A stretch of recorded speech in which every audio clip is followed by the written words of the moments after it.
మనం ప్రపంచ దర్శనం చేస్తున్నాం. ప్రపంచాన్ని తయారు చేసినటువంటి వాడు ఆ ప్రపంచంలోనే ప్రతి అణువులోనూ ఉన్నాడు.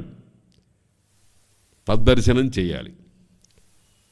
ఒక చిన్న ఉదాహరణ తీసుకుందాం. ఒక చెట్టు ఉందనుకోండి, మనం ఏమిటి గవక్కను చూచి ఇది చెట్టు అన్నాం.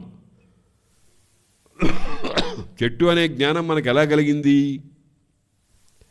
అదొక జాతి కనుక. జాతి అంటే ఆకృతి గ్రహణ జాతి అని అంటారు. ఆకారాన్ని బట్టి గ్రహించడానికి వీలైనటువంటి దాన్ని జాతి అని అంటారు. ఇప్పుడు మనుష్య జాతి, పశు జాతి, పక్షి జాతి, వృక్ష జాతి. ఎందుకు జాతి అయింది? అది చూడంతో ఇది చెట్టు అనే విషయం తెలిసిపోతుంది. అందులో టెక్నికల్గా వాళ్ళు తర్కంలో ఇంకో మాట కూడా అంటారు. ఈ చెట్టు అని మనం దేన్ని అంటున్నామో దాని యందు ఇతర లక్షణములు వ్యావర్తములవుతాయి అంటారు.